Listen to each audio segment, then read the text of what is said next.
Good evening and thank you for joining us for KREM 2 News at 5 tonight. I'm Mark Hanrahan. And I'm Whitney Ward. We begin tonight with breaking news. Right now, all westbound I-90 lanes near Moses Lake are shut down. This is after a big crash has left 9 people injured. According to WSP, the 3-car crash happened on eastbound I-90 near milepost 188. Right now, eastbound lanes are slowed down at the scene, so take a look at your screen. Traffic is currently detoured at exit 189 to Wheeler Road. We will be sure to bring you the very latest on this crash as soon as we learn more. And now to another traffic alert tonight. One lane of eastbound 90 is officially reopened just a few hours ago. This is after a big truck crashed and spilled more than 56,000 pounds of liquid fertilizer. It happened late last night near Tyler, Washington, about 20 miles west of Spokane. The semi-truck carrying the hazardous materials crashed after the 62-year-old driver suffered a heart attack behind the wheel. Cleanup took nearly 18 hours due to the amount of hazardous materials that was on the road. We actually got on the four-wheeler and went to the scene to see exactly what was going on so that we knew how long we actually had to get out. Once we realized that even the first responders were backing out, we knew we had very little time to get out. Now, according to the Washington State Patrol, the driver of the truck is recovering in the hospital tonight and is expected to be okay. In other top stories, 5 members of the white nationalist group the Patriot Front are now suing a Washington man for revealing their personal information online, otherwise known as doxing. The lawsuit claims that a Seattle man used a fake identity to infiltrate the group. He then used hidden microphones and cameras to gather their information. The lawsuit alleges he shared their information online, which ended with the members of that group to lose their jobs, move out of their homes, or be harassed. One of the 5 plaintiffs on the suit, James Johnson, was recently convicted for misdemeanor charges of conspiracy to riot for attempting to disrupt a pride event in Coeur d'Alene. New at 5 tonight, a 22-year-old accused of shooting his mother and stepfather inside of their Spokane home appeared in court this afternoon. Deputies say Charlie Birkland got into an argument with his mother on Tuesday morning. They say he strangled her, and when his stepdad then threatened to call police, they say he pulled out a gun and shot him and his mother. Those are all according to court documents. Birkland later surrendered at a nearby fire station. He's now charged with 2 counts of first-degree attempted murder. His bond has been set at $500,000.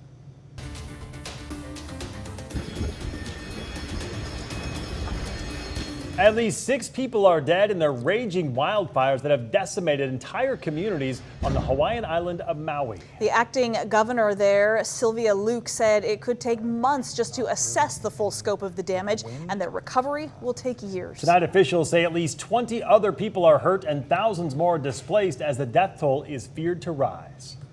And we are still in a search and rescue mode. And so I don't know what will happen to that number. And at the same time, Hurricane Dora is hindering their rescue efforts on the island. It's a Category 4 hurricane that has wind gusts over 65 miles an hour. That alone has downed power lines and trees, limiting access to parts of the island. On that note, let's talk weather here. The local forecast with Chief Meteorologist Jeremy Legoo. Yeah, Jeremy, we saw a little bit of rain this morning. What else can you tell us? Is there more on the way or are we through? I think we're kind of looking at a very dry weather pattern setting in across much of the inland northwest, and that does follow this morning's frontal boundary that moved through.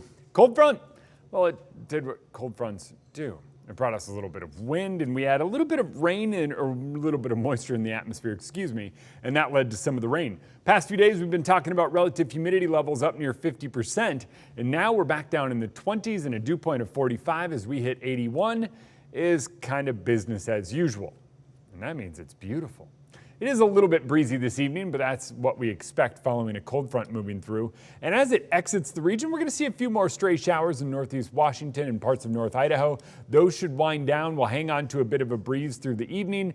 Overnight, we'll see it ebb. Tomorrow morning, it returns. Not quite as strong. So to put it in perspective, today kind of topping out near 35 miles per hour. Some of those wind gusts tomorrow, 20 to 25 miles per hour. So significantly less wind.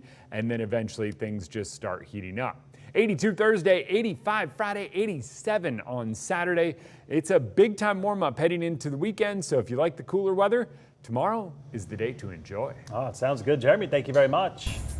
As we continue to monitor the Pac-12 conference realignment, WSU Director of Athletics Pat Chun met with the media for the first time since the departures of Oregon and Washington. And we have been waiting to hear from Chun to get an idea of where WSU stands following the departures of 8 of the 12 schools in the Pac-12. He offered a searing critique of the leadership of the conference, but promised that WSU will continue to be a national brand and a Power 5 school once it finds a new home. I think it's been well documented that the last couple of weeks was a culmination of years of failed leadership, failed vision, failed implementation. It isn't one singular thing that led to the destruction of the Pac-12 as we know it. But the reality is Cougs are tough and we'll come out swinging when it's all said and done. Washington State will continue to be a national brand because unlike most of the schools in and around the country, we've actually earned it. We will have more on Chun's comments on conference realignment and the future of the Apple Cup coming up on KREM 2 News at 6 tonight. Well, early next year, Spokane Public Schools will ask voters to approve a multi-million-dollar bond, but first they want to know what people think the money should be used for. KREM 2's Shannon Mowdy is breaking down the different proposals that your tax dollars could be headed to. In February, Spokane Public Schools will ask voters to approve a $200 million bond. But the work's already started to figure out how to spend that money. Well, this is a part of a process that actually initiated 2 years ago. After workshops over the last couple of years, the district has laid out 3 different spending scenarios. Chief Operations Officer Sean Johnson says they want to bring 2 of those options to constituents next month to hear their thoughts. We want to bring any feedback back to our board of directors. There are some similarities between all of these options because the district's already identified some major priorities they want to ask voters to pay for, like replacing the 2 oldest elementary schools. You see Adams and Madison throughout all 3 scenarios because of the needs of those facilities. Some differences include funding renovations for other schools or just starting on designs. The district's last bond passed in 2018. They've saved about $52 million from that $500 million, which will be used for tech upgrades, security improvements, and other projects district-wide. Johnson says they're asking for less money this time because of inflation and other tax burdens. To have a bond initiative that is least impactful to our taxpayers, and so that's where the process of prioritizing the priorities is in our work session. Voters should be able to give their feedback on 2 options next month, with the board finalizing which to put on the ballot by November. Shannon Mowdy, KREM 2 News.